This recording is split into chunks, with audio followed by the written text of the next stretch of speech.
Bwana apewe sifa. Mko sawa? Leo tunajifunza juu ya nguvu ya sifa. Nguvu ya sifa.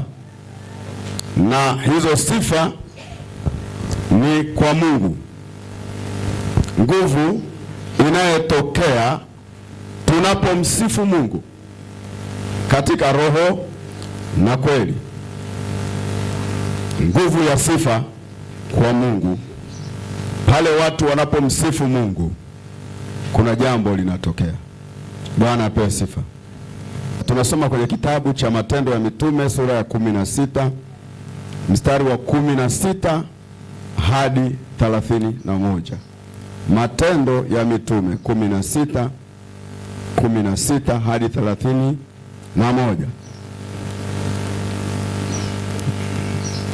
Kitabu hiki cha Matendo ya Mitume kinatupa jambo fulani kuhusu nguvu ya kusifu. Maandiko yanasema hivi: ikawa tulipokuwa tukienda mahali pale pa kusali, huyu anayeeleza ni Paulo akiwa na mwenzake anaitwa Sila. Anasema ikawa tulipokuwa tukienda mahali pale pa kusali, kijakazi mmoja aliyekuwa na pepo wa uaguzi akatukuta, aliyewapatia bwana zake faida nyingi kwa kuagua. Bwana zake faida nyingi kwa kuagua. Wanakutana, walipokuwa wanaenda kusali, Paulo na Sila wanakutana na kijakazi mmoja aliyekuwa na pepo wa uaguzi, aliyewapatia bwana zake faida nyingi kwa kuagua. Walikutana na mganga wa kienyeji, mdada mmoja mganga wa kienyeji, wakiwa kwenye nchi ya Wafilipi. Walipokutana na huyu mtu, Biblia inasema akamfuata Paulo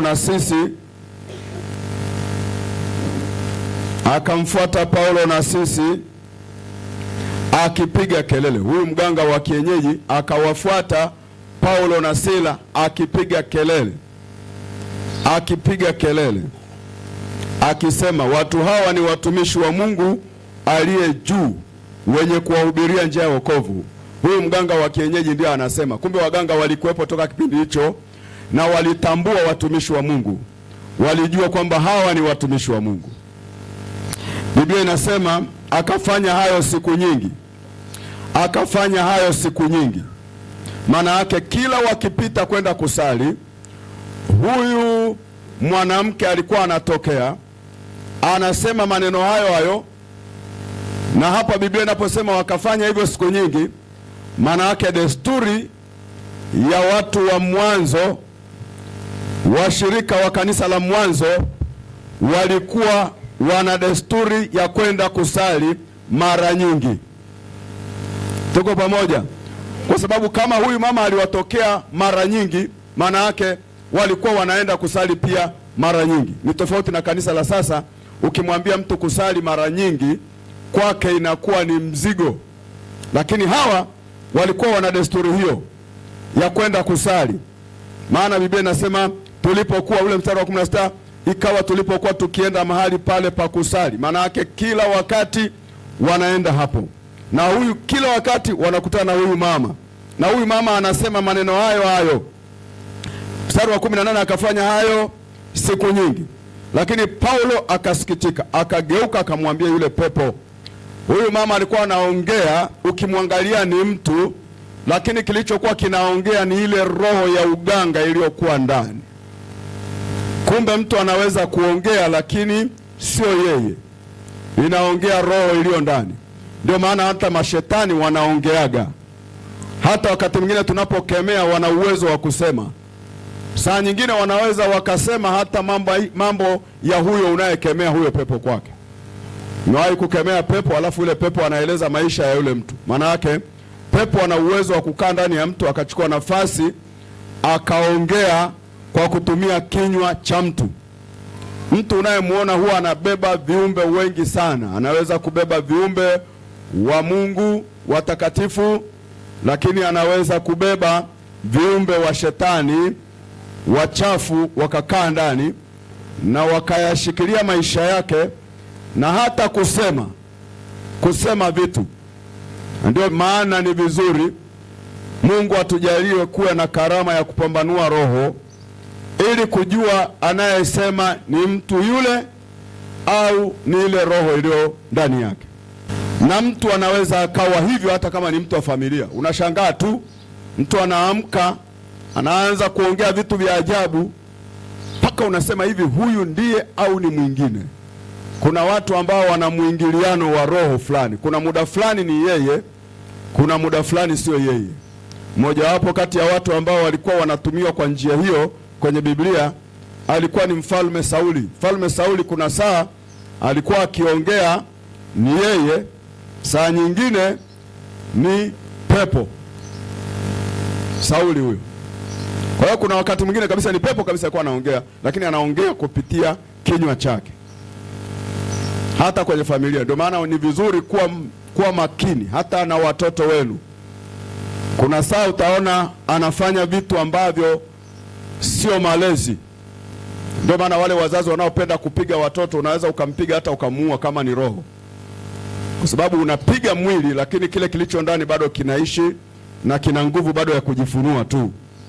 Ndio maana kuna matatizo huwezi kuyatatua kwa akili ya elimu, yanahitaji nguvu ya Mungu iingilie kati, ndio unaweza ukayatatua, vinginevyo haiondoki. Wale watu wanaotegemea fedha tu na elimu tu, kuna mahali watakwama, hawataweza kufika eneo fulani, kwa sababu linatawaliwa na nguvu nyingine kutoka kwenye mfumo mwingine wa usioonekana. Sasa nataka nione nini kilichotokea.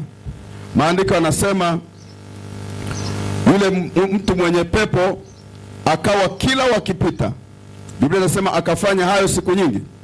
Lakini Paulo akasikitika, akageuka, akamwambia yule pepo na kuamuru kwa jina la Yesu Kristo, mtoke huyu. Akamtoka saa ile ile. Kwa hiyo Paulo alipogundua kwamba hii ni roho chafu inazungumza, akamkemea yule pepo, na Biblia inasema akamtoka saa ile. Basi bwana zake walipoona ya kuwa tumaini la faida yao limewapotea, wakawakamata Paulo na Sila, wakawakokota mpaka sokoni mbele ya wakuu wa mji. Maana yake walipomkemea yule pepo, ule uganga ukaondoka na yule pepo. Sasa kwa sababu huyu pepo alikuwa amewekwa ndani ya yule binti ili afanye kazi ya kuagua, na waliokuwa wamemweka ni wale matajiri wa ule mji ili wapate kipato kupitia huyu mdada. Kumbe unagundua kwenye ulimwengu wa roho watu wanaweza kumtumia mtu kwa faida. Wana uwezo wa kumwekea pepo fulani ili afanye vitu fulani, wao wafaidi. Ndio maana mtu mlevi akiokoka, wauza baa hawawezi kufurahi, kwa sababu pepo wa ulevi aliye ndani ya yule mtu anawapa faida. Kwa hiyo unaweza ukatumiwa kwa faida ya wengine, wewe hupati chochote, lakini wale wanaofaidika wanafurahia yale maisha yako ili waweze kuendelea kukutumia. Kahaba anapookoka kwenye mji, kuna watu wanakasirika kwa sababu hawatafaidi na kahaba yule tena. Kijana mzinzi anapookoka akamkimbilia Yesu, kuna watu wanakasirika kwa sababu kuna mahali hatafika tena kwa ajili ya uzinzi. Hali kadhalika mwizi, tapeli, kila mtu unayemwona anayemtumikia shetani, kuna watu nyuma ya huyo mtu wanafaidika, na hawawezi kufurahi mtu huyo anapomgeukia Mungu. Na ndicho kilichotokea. Huyu pepo wa uaguzi alipomtoka yule dada, na huyu dada ukumbuke kwamba alikuwa hapendi kuwa mganga wa kienyeji, lakini kuna matajiri walioona kwamba tukimwekea roho ya kiganga yeye ataagua, sisi tutachukua pesa. Ndicho kilichotokea. Kwa yule dada watu walikuwa hapati faida, yeye anaagua, matajiri wanachukua hela yote, anabaki hana chochote. Jiulize kwenye maisha yako, ni mahali gani au kwenye eneo gani ambalo kuna mtu anafaidi na maisha yako na wewe hupati chochote? Ni muhimu sana kujua. Na huyu kijakazi ndicho kilichomtokea. Biblia inasema Basi bwana zake nani? Wale matajiri walipoona ya kuwa tumaini la faida yao limewapotea, wakawakamata Paulo na Sila, wakawakokota mpaka sokoni mbele ya wakuu wa mji. Kwa nini hasira? Kwa nini? Binti amefunguliwa. Ndio maana kanisa lenye nguvu, kanisa la Yesu, mahali linapofika kwenye mji wa washirikina, popote hawatapenda liwepo, kwa sababu kazi nyingi sana za mashetani zinavunjwa, zikiwepo za wachawi na waganga wa kienyeji. Ndio maana kuna wakati mwingine unashangaa kanisa liko mahali watu wanalichukia tu, wanachukia mpaka washirika wake, wanachukia mpaka wakiimba, wanachukia wakisifu, kwa sababu wanaposifu, wanapoimba, wanapokemea, kuna mashetani yanahama, na kuna watu wamewekeza mashetani mengi sana kwenye mji. Lakini zaidi ya yote, kuna watu wanafunguliwa ambao wachawi wa mji wanakuwa wamewekeza vitu vingi ndani ya hawa watu. Kwa hiyo wanapofunguliwa, kanisa linachukiwa. Paulo na Sila walipomfungua huyu mwanamke, maandiko yanasema mabwana zake wakakasirika. Kwa nini? Ametoa huyu pepo. Na mimi nataka niwaambie, sio kila unapotoa pepo kuna watu wanafurahi. Kuna mapepo ya kufugwa, watu hawafurahi. Kuna watu wamewekewa pepo ndani ili wamtumie kwenye mambo yao ya ushirikina, hawatafurahi huyo mtu akafunguliwa. Lakini Paulo na Sila wakamkemea yule pepo wa uganga, akatoka. Kilichotokea ni nini? Mstari wa 19. Biblia inasema wakawachukua kwa makadhi, wakasema watu hawa wanachafua sana mji wetu, nao ni Wayahudi. Kwa hiyo walionekana wanachafua mji. Wanachafuaje? Kwa kukemea pepo. Na wale mnaopenda kukemea pepo, msifikiri mtapendwa, kwa sababu pepo wengine wamewekezwa na ukoo, pepo wengine wamewekezwa na waganga, pepo wengine wamewekezwa na wanaume. Mwanaume anamwekezea mtu pepo ili amtumie, anamwekeza pepo kwa mdada. Huyo mdada anakuwa mtumwa wa huyo mwanaume, akisema chochote huyo mwanaume akisema tu, huyo mwanamke hana cha kupinga, maana ndani yake amewekezewa pepo. Watu wanatumia mapepo kwa ajili ya faida zao. Hapa wanaambiwa Paulo na Sila, watu hao wanachafua mji, maana yake wanaharibu biashara za watu. Maandiko anasema wakawachukua wakawapeleka sokoni. Tena anasema tena wanatangaza habari za desturi zilizokuwa halali kwetu kuzipokea wala kuzifuata, kwa kuwa sisi tu Warumi, kwa hiyo hatutaki mambo yao. Mkutano wote wakaondoka, wakawaendea makadhi, wakawavua nguo zao kwa nguvu, wakatoa amri wapigwe kwa bakora. Kwa hiyo Paulo na Sila wakakamatwa, wakavuliwa nguo, wakapigwa kwa bakora. Nataka nikwambie kitu kimoja, kumtumikia Mungu kwa bidii hakutaondoa udhia kwenye maisha yako, hakutaondoa saa nyingine vitu vya kukukera. Hawa ni watumishi wa Mungu, wanapenda kwenda kusali, wanampenda Mungu, lakini wamedhalilishwa, wamevuliwa nguo, wamepelekwa sokoni wakiwa uchi. Na mimi nataka nikwambie, kuna wakati Mungu atajifanya kama haoni kile unachopita wakati anakiona. Hawa watu walipovuliwa nguo, mbingu ziliona kabisa wanaingia aibu, na watu wakawazomea, na watu wakasema wale wanaohubiri waangalie, wanatembezwa uchi, tena wanapigwa viboko. Mbingu zikanyamaza kimya, hakutokea malaika, hakutokea muujiza wowote. Na mimi ninachokijua, hawa watu kwa sababu walikuwa ni watumishi wa Mungu, bila shaka walitegemea Bwana atawatokea na hawataingia aibu. Lakini Mungu hakutokea, akawaacha wakavuliwa nguo, akawaacha wakapigwa bakora. Lakini zaidi ya yote, wakati wakiendelea kumtegemea Mungu wao, maandiko yanasema wakachukuliwa. Mstari wa 23, maandiko yanasema na walipokwisha kuwapiga mapigo mengi, wakawatupa gerezani, wakawaweka gerezani, wakamwamuru mlinzi wa gereza awalinde sana. Naye akiisha kupata amri hii, akawatupa katika chumba cha ndani, akawafunga miguu kwa mikatale. Lakini panapo usiku wa manane, Paulo na Sila walikuwa wakimwomba Mungu na kumwimbia Mungu nyimbo za kumsifu, na wafungwa wengine walikuwa wakiwasikiliza. Kwa hiyo operation ile iliendelea, wakapigwa sana, wakachukuliwa, wakawekwa gerezani. Walipofika kule gerezani, maandiko yanasema usiku, ilipofika usiku wa manane, wakagundua silaha nyingine yenye nguvu kubwa kwenye ulimwengu wa roho. Silaha si ya kuomba tu. Biblia inasema wakawa wanamuomba Mungu, lakini huku wanamsifu Mungu. Maana yake ni kwamba wanatafuta kitu cha kufunika aibu waliokutana nayo, na kitu hicho wakachagua vitu viwili. Wakachagua kumwomba Mungu, lakini wakachagua kumsifu Mungu, kwa sababu walikuwa wanajua ya kwamba sifa zinamleta Mungu mahali walipo. Sifa haziweki mipaka ya kumzuia Mungu kufika popote. Unajua, gereza lile lilikuwa lina walinzi. Biblia inasema walikuwa wamewekwa kwenye chumba cha ndani. Chumba cha ndani maana yake hawana uwezo wa kutoka kabisa, lakini wakatambua kwamba kuna uweza mwingine, kuna nguvu nyingine ambaye ni juu ya nguvu za vifungo vya gereza. Wakajua kuna nguvu ambayo hata milango ile iliyofungwa na maaskari ni wengi, hiyo nguvu ikishuka mahali hapo, kuna kitu kitatokea na watakuwa huru. Na maandiko yanasema ya kwamba kule ndani walipoingia, walikuta kuna wafungwa wengine ambao walikuwa wamefungwa mle, walikuwa wameshafungwa watu kule. Sio kwamba wao ndio walikuwa wafungwa kwanza, lakini hao watu waliingia na ufahamu tofauti na watu waliokuwepo. Na walipofika wakakuta wale wafungwa wengine, Biblia inasema wakaanza kumsifu Mungu huku wanaomba. Na Biblia inazungumza kabisa, unajua Biblia kila inachokiandika ina maana. Inasema lakini wafungwa wengine walikuwa wakiwasikiliza. Maana yake ndani ya ile sifa kulikuwepo na wasindikizaji, kulikuwepo na watu kazi yao ni kusikiliza tu. Lakini katikati ya hao watu wawili kule kumsifu Mungu, kulikuwa na kitu kinakwenda kutokea kwenye gereza ambalo wale wengine ambao walikutwa mle ndani hawakukifanya. Na kwa sababu hawakukifanya, kifungo chao kiliendelea kuwepo. Maana yake walifungwa siku nyingi, lakini hawakujua kwamba kuna siri ya kuomba, siri ya kumsifu Mungu inayeweza kuwatoa kwenye lile gereza. Bwana Yesu asifiwe.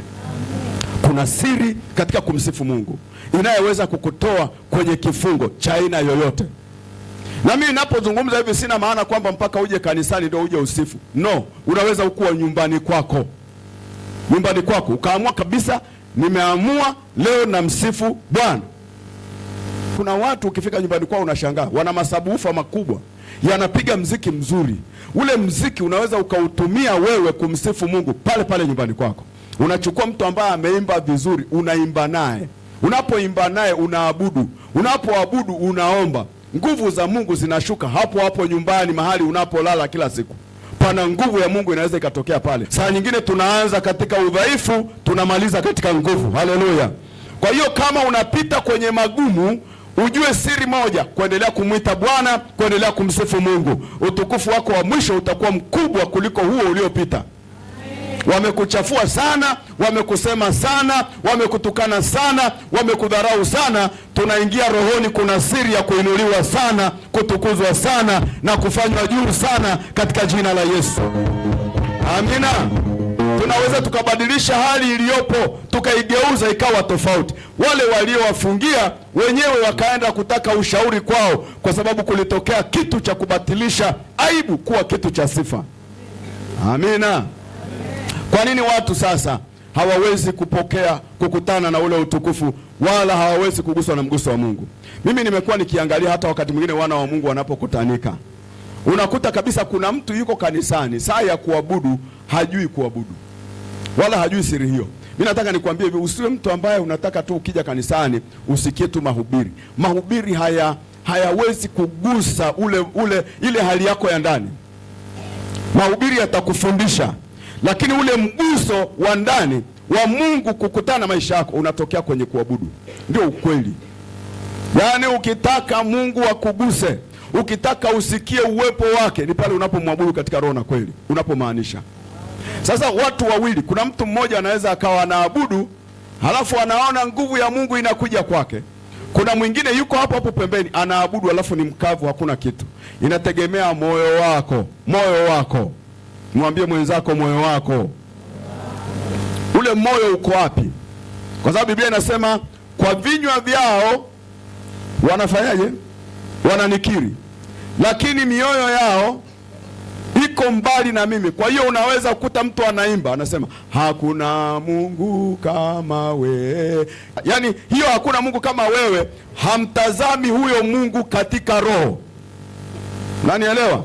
Na watu wa namna hiyo wapo. Hebu mwambie mwenzako, sijui kama na wewe ni mmoja wapo. Na nataka nikuambie, kama unaimba kwa mtindo huo kanisani, hautaguswa na nguvu ya Mungu hata siku moja. Utakuwa msindikizaji tu. Tunaposema hakuna Mungu kama wewe, lazima tumuone Mungu kwa imani, tumsifu kwa imani, tuone kwamba yuko hapo. Ndio imani yenyewe. Huwezi kusema hakuna Mungu kama wewe, unawaza madeni, unawaza mikopo, unawaza ugonjwa ulionao. Ule ugonjwa wenyewe shetani kakuweka gerezani, na huo ugonjwa utakiwa uwaze tena. Unajua hawa wangewaza gereza. Unajua mazingira ya gereza hayana mvuto wa kusifu. Hivi wewe uko polisi, umewekwa ndani kwa mfano lock up pale. Unajua kabisa kuna walinzi. Umeshavuliwa mkanda, umeshavua viatu. Hivi unaweza kusema hakuna Mungu kama we? Watu watasema chizi huyo. Kwa hiyo pale gerezani hapakuwa na ushawishi wa kusifu wala kuomba, lakini walijua Mungu hana mipaka. Haijalishi hali ikoje, tunaweza tukamsifu Mungu, tunaweza tukamwabudu Mungu. Unaweza ukaamka usiku kwenye chumba chako ukaanza kusifu, kwa lazima upige makelele mpaka ng'ambo wasikie. Unaweza ukasifu kwa sauti ya chini, lakini sauti ambayo inamiminwa mbele za Bwana. Kuna sauti inayotokea hapa. Nanisikia watumishi wa Mungu. Kuna sauti inayotokea hapa na kuna sauti inayotokea hapa. Mungu anataka sauti inayotokea hapa, sio hapa. Hapa unaweza ukapiga pepe pepe, lakini moyoni hamna kitu. Na kwa maana hiyo hautaguswa na nguvu za Mungu kabisa. Na ndio maana hata watu wanaotaka kujazwa na Roho wa Bwana, ukiwa unapiga tu mdomo hapa, moyoni halipo, hupokei.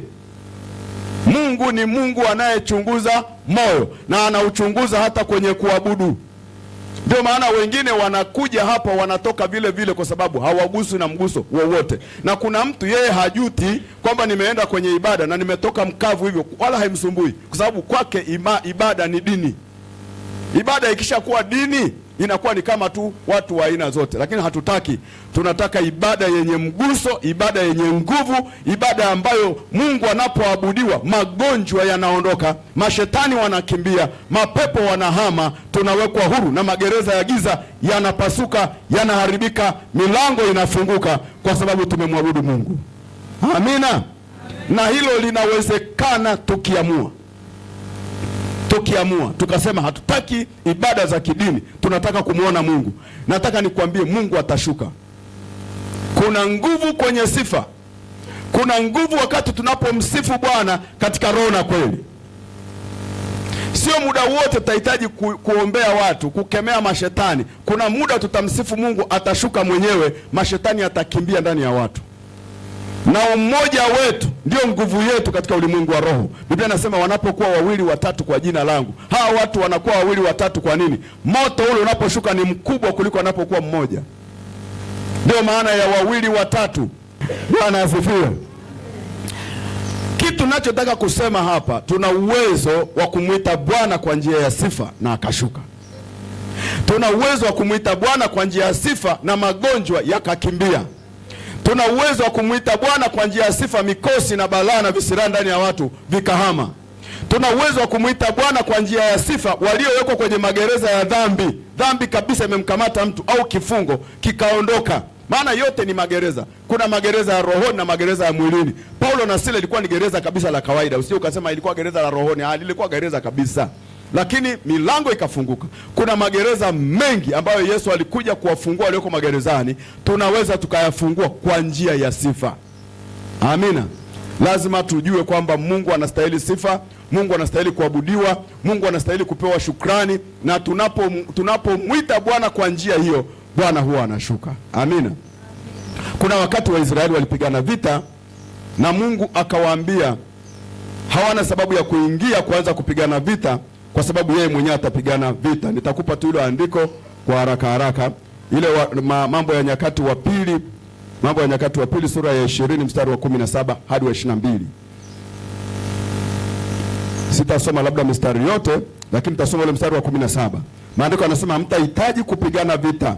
Jipangeni, simameni mkauone wokovu wa Bwana ulio pamoja nanyi. Enyi Yuda na Yerusalemu, msiogope wala msifadhaike. Kesho tokeni juu yao, kwa kuwa Bwana yu pamoja nanyi. Mfalme Yehoshafati alikuwa mfalme wa Israeli, wakati wamevamiwa na taifa jirani, vita ile ilikuwa inatisha, maana walikuwa na jeshi kubwa. Mungu akawaambia, kwenye vita hii hamna sababu ya kupigana vita. Kitu mtakachotakiwa kufanya, jipangeni tu, mtoke mwanze kumsifu Bwana, mwanze kumtukuza Bwana. Mungu akasema, nitashuka mwenyewe, na nitakaposhuka mwenyewe nyie hamtapigana vita. Na ukisoma mistari inayofuata, kweli Biblia inasema waliandaa watu wakaanza kuimba, na walipoanza kuimba Mungu alipigana ile vita kwa njia za kimiujiza, na ile vita ikaisha bila kupigana kwa mikuki. Mungu ana uwezo wa kupigana vita kwa njia ya sifa. Amina, kwa njia ya sifa. Na hii nimesema sio kanisani tu, hata wewe mwenyewe unaweza ukaandaa hata sifa wewe na familia yako. Unapokuwa nyumbani wewe na mume wako, mko wawili, mkaanza kumsifu Mungu. Si mnaweza mkasifu mkiwa wawili? Mnaweza mkasifu mkiwa wewe na watoto. Fanyeni sifa iliyojaa nguvu. Msifanye sifa dhaifu. Msifanye sifa ile ya kulipua muondoke mkalale kama ni usiku. Fanya sifa yenye nguvu. Amina. Fanya sifa yenye nguvu, itatikisa milango ya kuzimu. Itatikisa milango ya mateso, itaondoka. Fanya sifa yenye nguvu. Amina. Ukija kanisani, fanya sifa yenye nguvu. Msifu Mungu kwa moyo wa kweli. Ile sauti njema, sauti nzuri ambayo Bwana ameiweka kwenye moyo wako, hiyo ndio ya kumsifu Mungu. Yule kiongozi anachoelekeza fanya. Akisema piga makofi, unajua kuna watu wengine wakiambia piga makofi, unashangaa makofi yanavyopigwa. Yaani makofi yanapigwa kidhaifu. Unajua, sikilizeni. Kwa nini Waisraeli, ukisoma Agano la Kale, unaweza ukadhani Agano la Kale lilikuwa lina nguvu kuliko Agano Jipya. Japokuwa Biblia inazungumza kwamba utukufu wa mwisho utakuwa ni mkuu kuliko ule wa kwanza, kwa maana kwamba kanisa litakuwa na nguvu ya madhihirisho kuliko yale ya kwanza. Lakini kwa nini ya kwetu haya yanakuwa dhaifu? Ni kwa sababu mioyo yetu haiko kwenye ibada. Moyo wako unapokuwa uko kwenye ibada, ni ngumu sana kuguswa na mguso wa nguvu za Mungu. Ndio maana tunasema ukija kwenye ibada, hakikisha umeguswa na mguso wa nguvu za Mungu. Na unaguswaje? Namna unavyofungua moyo wako. Unajua shida, watu mioyo yao imejaa makorokoro mengi. Humo ndani kuna mavitu kibao ambayo hayajang'olewa. Sasa mchana wa leo tunakwenda kuabudu. Halo? Tunakwenda. Unajua, kuingia kwenye kuabudu na kuguswa na nguvu za Mungu ni kuvuka aina fulani ya kizuizi. Ndio maana wengine wanataka kuingia wanashindwa. Sasa tunakataa, lazima tuingie katika jina la Yesu. Amina. Kwa hiyo tunakwenda kumwabudu Bwana. Paulo na Sila walipomwita Bwana, nguvu za Mungu zikashuka, na ziliposhuka milango ya gereza ikafunguka. Kwa nini watu wengi wanafungwa ili wasiweze kuingia patakatifu kwa njia ya kuimba? Maana yake wasipate upenyo. Ni kwa sababu mashetani wanajua ukiweza kuabudu, nguvu za Mungu zikishuka utafunguliwa. Lakini leo kataa moyoni mwako na kusema, lazima niguswe na nguvu za Bwana napokwenda kumwabudu Bwana. Bwana Yesu asifiwe. Uko tayari kumwabudu Bwana? Tunaweza tukaabudu nyimbo chache, lakini tukaingia kwenye uwepo wa Bwana. Amen. Nataka kumuona kila mtu akiwa na Mungu. Hebu tumtendee Mungu haki. Tumpe Bwana haki yake. Amina. Amina. Hebu simama pale ulipo tukamsifu Bwana.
nafasi, nakupa nafasi kwenye moyo wangu, nakupa nafasi kwenye maisha yangu, nakupa nafasi kwenye kazi yangu, nakupa nafasi kwenye familia yangu, nakupa nafasi.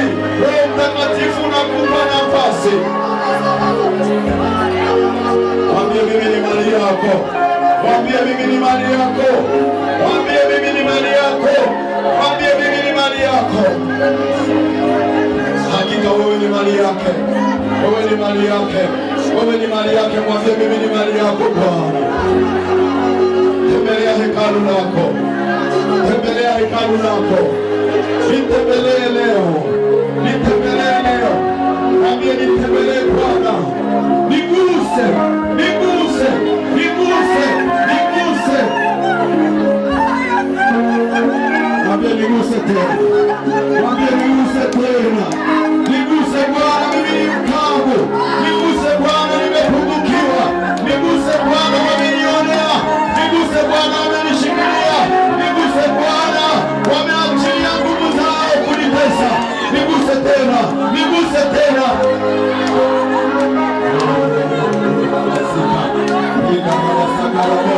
Bwana anaanza kutembea muda huu, ninasikia uwepo wake, ninasikia nguvu ikitembea. Kuna mtu anaguswa, kuna mtu anafunguliwa, kuna mtu anawekwa huru, kuna mtu anaachiliwa muda huu.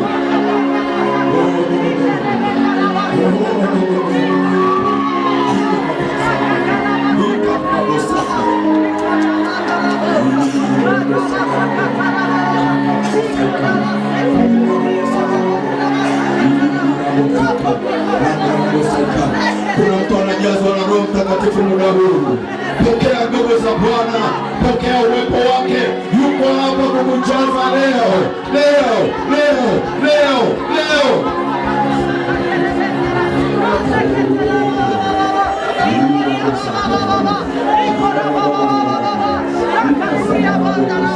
Kuna vitu vinaondoka ndani yako, viache viondoke, niambie ondoka, ondoka. Kuna kitu kinakuachia muda huu, kinakuachia muda huu, kinakuachia muda huu. Kuna kitu kinaondoka, kuna kitu kinakimbia, kuna kitu kinakimbia ndani yako. Mahali ulipo Bwana kuna uhuru, mahali ulipo Roho Mtakatifu kuna uhuru, mahali ulipo Bwana kuna uhuru. Roho Mtakatifu, watu hawa ni mali yako, ni mali yako Bwana, ni mali yako Bwana, ni mali yako. Tembelea katikati yao, maana imeandikwa katikati yao nitatembea, katikati yao nitatembea. Ulisema katikati yao nitatembea. Bwana tembea, tembea, tembea katikati yetu, tembea katikati yetu Bwana. Aliyekamatwa mateka, Bwana ingilia kati, ingilia kati. Aliyewekewa mzigo mzito, ingilia kati, ingilia kati. Aliyeshikiliwa na kuwekwa chini ya ulinzi, ingilia kati, ingilia kati. Aliyeshikiliwa kuwekwa kwenye gereza la siri, Bwana tembea, tembea kwenye hilo gereza, tembea kwenye hiyo vita, tembea kwenye haya mashindano.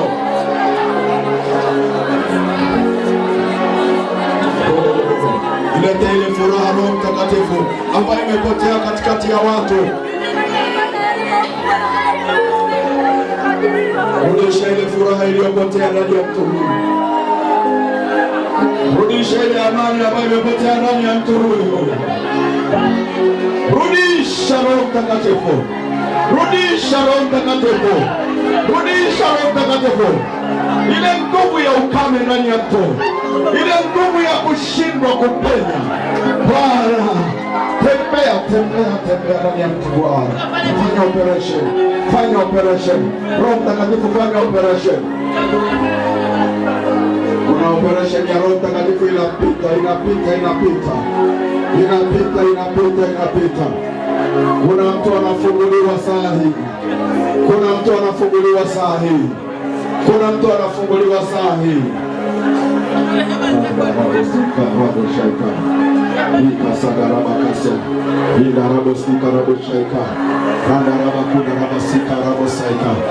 Uweza wa Bwana na nguvu zake aliye hai zitakufunika kuanzia leo. Ile nira ikakatika na vile vifungo vikachini na ile madhabahu ikakimbia. na ule ulinzi waliokuwekea ukaondoke, na ule ulinzi wa kipepo ukaondoke, na ule ulinzi wa adui ukaondoke.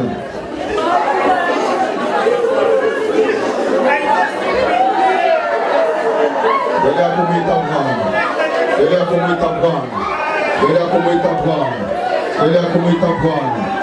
Nitasakarabisha mwanangu, nidarabosaikaramu. Vile viapo vya adui viachie nafsi yako, vile viapo vya adui viachie nafsi yako. Kiapo, achia kiapo, achia kiapo, achia kiapo, achia kiapo, achia kiapo, kiapo, kiapo, kiapo cha giza, kiapo cha giza. Achia leo, achia leo, achia leo, achia leo. Mwachie binti, mwachie binti, mwachie. Achia, achia, achia wewe ya kiapo. Huna mamlaka tena, huna uwezo. Achia. Roho ya Bwana akufunike kwa moto, akufunike kwa uweza, akufunike kwa mamlaka. Mwachie, mwachie awe huru. Na kata kamba zote mlizokuwa mmefunga, kamba za aina yote, kamba za giza, kamba za mizimu, kamba za majoka. Roho ya Bwana akufunike, Roho ya Bwana akufunike, Roho ya Bwana akufunike, Roho ya Bwana akufunike, Roho ya Bwana akufunike. Endelea kumwita Bwana, endelea kumwita Bwana, endelea kumwita Bwana. Kila kamba, kila kamba, kila kamba ukatike, iondoke, awe free, awe free, awe free, awe free, awe free, awe free kwa jina la Yesu.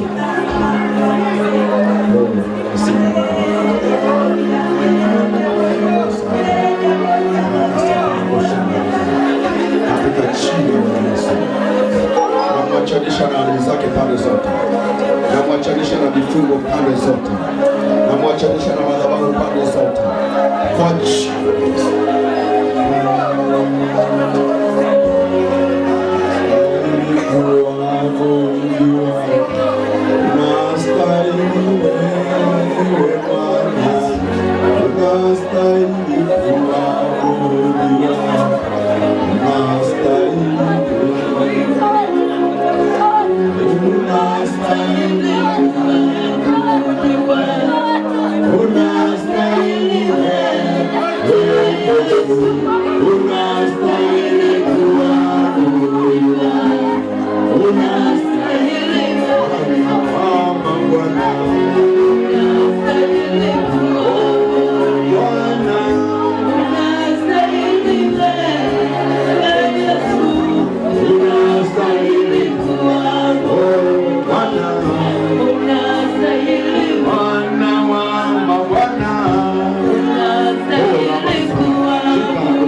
Umeweka makao yako ndani yake, kama kuna silaha zimewekwa ndani yake, funguka, funguka, funguka, funguka, funguka, funguka, funguka. Moto wa Yesu uko hapa, moto wa Yesu uko hapa, moto wa Yesu uko hapa, moto wa Yesu uko hapa, moto huo kwenye kuzimu, moto kila mahali, moto mwili mzima, moto, moto, moto, moto, moto kwenye ulimwengu wenu, moto. Fire in the name of Jesus. Wezi kukaa naye tena, wezi kukaa naye tena. Achia, achia, achia, achia. Na piga milango yote, milango ya kuzimu, milango ya kichawi, wafalme na wakuu wa giza. Achia, achia, achia, achia, achia, achia, achia. Achia urudi kuzimu mahali ulipotoka. Unakurudisha kwa moto. Natuma moto kuanzia kwenye miguu. Natuma moto kila mahali, kila mahali, kila mahali. Upepo wa kisonisoni, upepo wa migore, hapo hata kamba, nakata kamba, nakata kamba, kamba za giza, kamba za giza. Moto, moto, moto, moto, moto unaoteketeko. Tembea kwenye miguu, tembea kwenye uso, tembea kwenye mikono, tembea kwenye nafsi, kila mahali mlipowekeza. Tunamwachanisha kuanzia leo, tunamwachanisha kuanzia leo. kwa damu ya Yesu Kristo wa Nazareti. Ile madhabahu imekatika, madhabahu ya anga, madhabahu ya ardhi, madhabahu ya mito, madhabahu ya bahari, madhabahu ya kwenye mashimo, napiga moto